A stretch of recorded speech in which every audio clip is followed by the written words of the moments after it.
Good morning class, in continuation of atoms and molecules. Today I am going to explain you what is an atom and how do we know. To start with, the history of an atom. Around 400 BC, Democritus. He was a Greek philosopher who was the first person to use the term atom, atomos, meaning indivisible. He thought that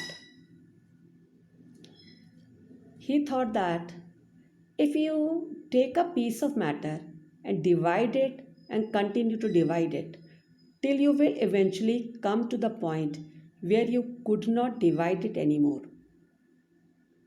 This fundamental basic unit was what Democritus called an atom. An atom. He called this theory of the universe. According to his theory, all matter consists of atoms, which are the bits of matter are too small to be seen. There are empty spaces between atoms. Atoms are completely solid. Atoms have no internal structure. Each atom is different in different size, weight and shape.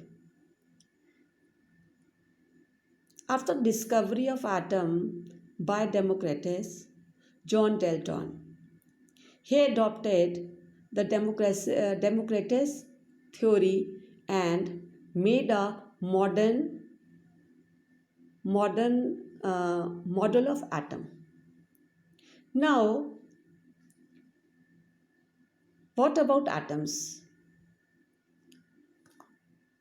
As already you have studied in Dalton atomic theory, then atom is the smallest particle of an atom that can take part in chemical reaction. Now we should discuss about atoms in detail. Just as all the houses are made up of bricks, in the same way, all the matter is made up of atoms. The atoms are the building blocks of all the matter around us. In chemistry, atom is defined as an atom is a smallest particle of an atom that can take part in a chemical reaction. Atoms of most of the elements are very reactive and do not exist in the free state, means that as a single atom. They exist in combination with the atoms of same element or another element. So there are as many kinds of atoms as are elements. Atoms are very small. Atoms are very small in size.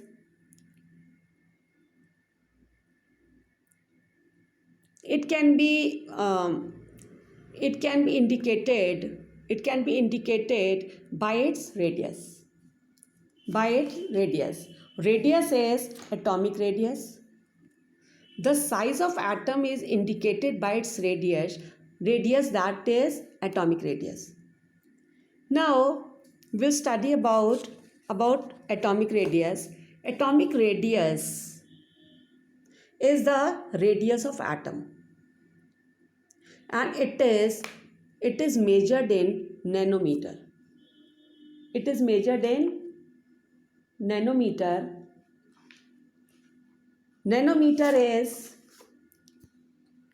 its symbol is small nm. 1 nanometer is 1 upon 9 is to 10 is to 9 meter, or it is 10 is to power 9 meter. It means that 1 nanometer is 10 is to power minus 9 meter. Hydrogen atom is the smallest atom of all.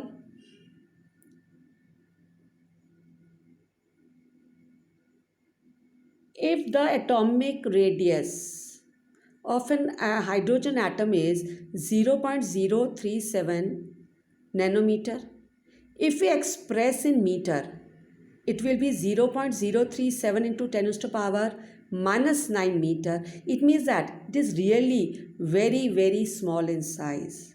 Now, how do atoms exist? How do atoms exist? Atom exists in the form of molecules and in the form of ions.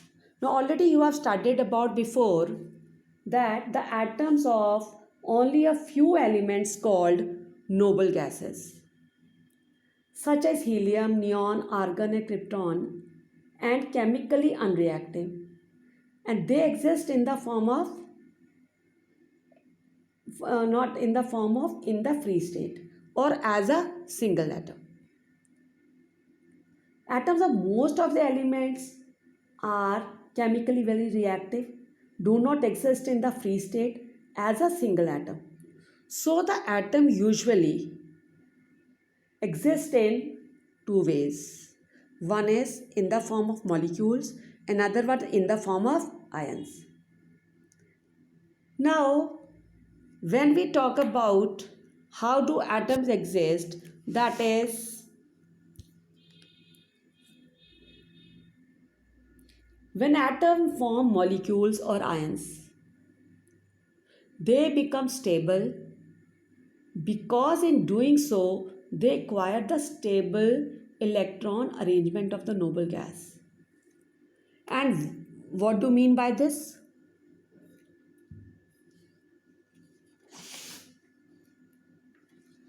The atoms of noble gases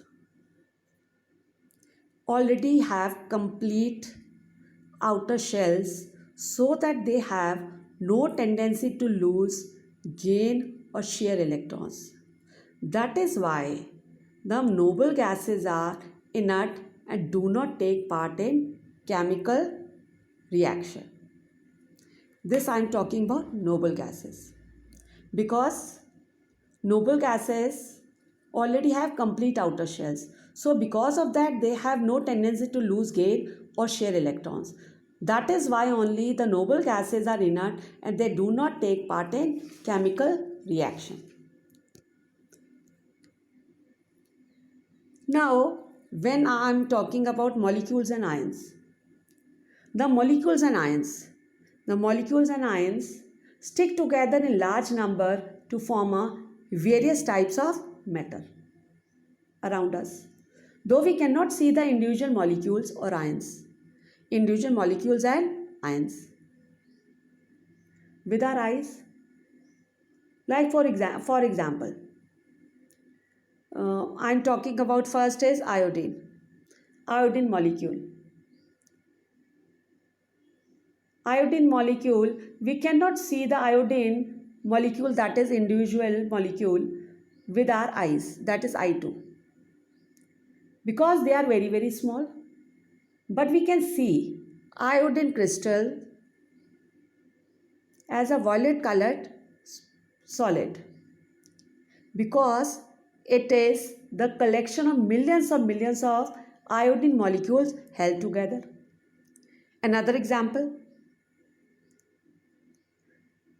we cannot see the individual sodium ion and chloride ion, but we can see the sodium chloride compound, that is common salt, as a white powder. Why? Because it is formed by the collection of millions and millions of sodium ions and chloride ions. Children, in next class I will discuss the molecules and ions in details one by one. Thank you.